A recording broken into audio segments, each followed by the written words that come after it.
সাক্ষী হয়, তার মধ্যে ভুল ভ্রান্তি হয়ে যায়। আমার হুজুরে বলে কুনতু শাহিদান লি ওয়াহদানিয়াতি রুবুবিয়্যাতিহি, আল্লাহ যে একজন, আমি কোটি কোটি বছর এক নজরে চাই আছি, তাতে কোনো সন্দেহ নাই। সুতরাং আমি হাজির ও নাজির, আমি খোদার কাছেও হাজির ছিলাম, নাজির ছিলাম। দুনিয়াতে পাঠাইবার জন্য আল্লাহ রাব্বুল আলামিন ইরশাদ করেন, ইন্না আরসালনাকা শাহিদা, হে আমার হাবিব, আমি খোদা শাহিদ, আপনাকেও পাঠাইলাম শাহিদ। শাহিদ অর্থ হাজির ও নাজির। এটা ওহাবীদের কিতাবের মধ্যে লেখা আছে, ব্রাহ্মণবাড়িয়ার বড় হুজুরের কিতাবের মধ্যে লেখা আছে শাহিদুন অর্থ হাজির ও নাজির। খোদা বলে, হে আমার হাবিব, আমিও হাজির নাজির, আপনিও হাজির নাজির। আমি হইলাম অসীম হাজির ও নাজির, আপনি হইলেন সীমিত হাজির ও নাজির। সীমিত কতুরা ওয়াবিরা মনে করছে মিরপুরার বাহু। যেই দেশে কুয়া নাই, যেই দেশে সাগর নাই, কুয়ারে কয় সাগর।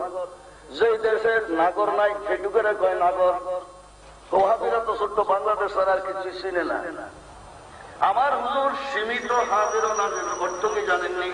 খোদা তাআলার সৃষ্টি জগৎ হইল সীমিত, খোদা তাআলার সমস্ত মখলুক হইল সীমাবদ্ধ, লিমিটেড। আমার নবী সমস্ত সৃষ্টি জগতের মধ্যে হাজির ও নাজির। করুণা সুবহানাল্লাহ। আল্লাহ হযরতের কিতাব খুলে দেখুন, হাজির ও নাজির। এখন আল্লাহ বলেন, আমি কেমনে হাজির নাজির?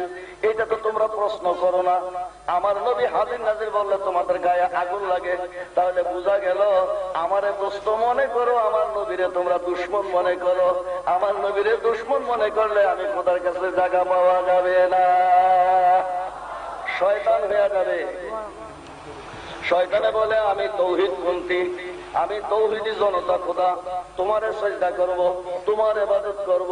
আদমের সেজদা করার হুকুম তুমি কেন করেছো? আদমকে আমি সেজদা করব না।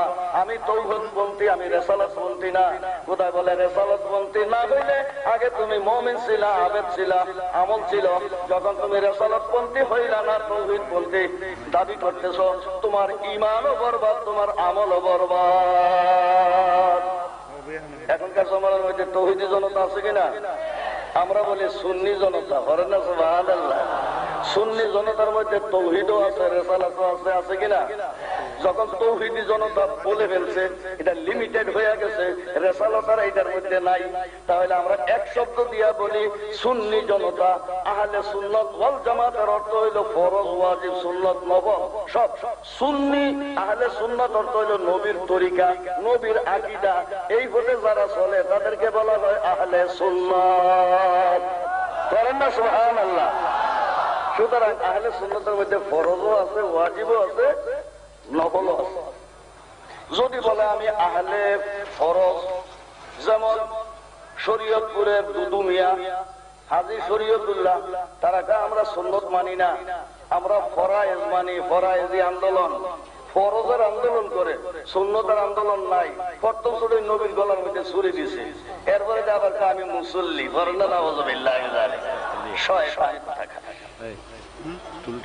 ভাইয়েরা আমার, হযরত আদম আলাইহিস সালাতু ওয়াস সালাম, হযরত আদম আলাইহিস সালামকে সম্মান না করার কারণে আযাজিল শয়তান হয়ে গেল, ঠিক না বেঠিক? আল্লাহ তাআলা বলে, ফেরেশতা না শয়তান, এটা পরীক্ষা করার মাপকাঠি হলো নবী। সুবহানাল্লাহ। তুমি মুমিন না কাফের, এটা পরীক্ষা করার যন্ত্র হইল নবী। সুবহানাল্লাহ। নবীকে সম্মান করলে তুমি মুমিন, নবীকে অপমান করলে তুমি কুমিন। নবীকে সম্মান করলে ঈমান, নবীকে অসম্মান করলে কুফর। সুতরাং নবী দিয়া ঈমান আর কুফরের মধ্যে পার্থক্য হয়ে যায়। দুর্ভাগ্যজনক ভাবে আহলে সুন্নাত ছাড়া যত ফেরকা আছে 72, সবগুলি নবী সম্পর্কে অনেকগুলি কুফরি আকীদা আছে। দেওবন্দের মধ্যে 70টা কুফরি আকীদা আছে। কয়টা? কোথায়? দেওবন্দ, অন্য কোন জায়গাতে নয়।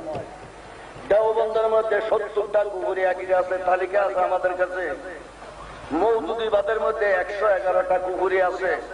এরপরে তো আমরা পাক্কা মুমিন, রুবুবিয়্যত 3, তারপরে তো পাক্কা মুমিন। করেন না নাউযুবিল্লাহ। আকা মাওলা তাজদারে মদিনা সাল্লাল্লাহু আলাইহি ওয়াসাল্লাম আমার হুজুর বলেন, আমি লামকানের বাসিন্দা, আমি শাহিদুন, আমি আল্লাহকে এক নজরে দেখেছি, আমার আগে আর কেউ আল্লাহকে দেখে নাই, আমার ছাড়াও কেউ আল্লাহকে দেখে নাই। আল্লাহ এমন কোন পর্দার মধ্যে আছে, একজনের ছাড়া দ্বিতীয় জনের দেখা দেয় নাই, বলেন না আশেক মাসে কইলে স্বামীর নজর থাকে স্ত্রীর দিকে, স্ত্রীর নজর থাকে স্বামীর দিকে, অন্য কোন পুরুষের দিকে নজর করলে সেই স্ত্রী ভালো থাকে না। আমার দয়াল নবী বলেন, আমি এক নজরে আল্লাহর দিকে চেয়েছিলাম কোটি কোটি বৎসর। সুতরাং আল্লাহ যে একজন, কোন কিতাব পড়া লাগে নাই, তোমাদের দিনিয়াত পড়া লাগে, ইসলামিয়াত পড়া লাগে, আল্লাহ এক, অথবা 40 জন বিজ্ঞানীর বই পড়া লাগে, 40 জন বিজ্ঞানীর দৃষ্টিতে আল্লাহ রাব্বুল আলামিনের একত্ববাদ, এগুলি পড়া লাগে নাই। আমার দয়াল নবী বলেন, আমার কিতাব লাগে না, আমার চোখের দেখা সব জিনিস। বলেন না সুবহানাল্লাহ। আমার হুজুর বলে, আমারও কিতাবের দরকার নাই, কোরআন শরীফেরও আমার দরকার নাই, তোমাদের জন্য কোরআন শরীফ নাযিল হয়েছে। আলিফ লাম মিম যালিকাল কিতাব লা রাইবা ফিহি হুদাল লিল মুত্তাকিন। আলিফেতে আল্লাহ, লামেতে জিবরাইল, মিমেতে মুহাম্মদ সাল্লাল্লাহু আলাইহি সাল্লাম। যালিকাল কিতাব, ওই আসমানি কিতাব আল্লাহ তাআলা প্রেরণ করেছেন হাদিয়া, জিবরাইলে বহন করে নিয়ে আসে পিয়নের মতো। আমার দয়াল নবীর দরবারে আল্লাহর হাদিয়া পৌঁছাইয়া দিয়েছে। আমার হুজুর বলেন, এই হাদিয়া তোমাদের জন্য আমি দিয়ে দিলাম হুদাল লিল মুত্তাকিন লা লিন নবিয়িন। নবীদের জন্য কোরআনের দরকার নাই, কিতাবের দরকার নাই। নবীরা স্বয়ং সরাসরি আল্লাহর থেকে ইলম পায়, চোখে দেখা। ওনাদের ইলমটা হইল ইলমে বদিহি, আর আমাদের ইলম হইল ইলমে নজরি বা ইলমে কসবি বা অ্যাকোয়ার্ড নলেজ। আমরা বই পড়ে শিখি, নবীরা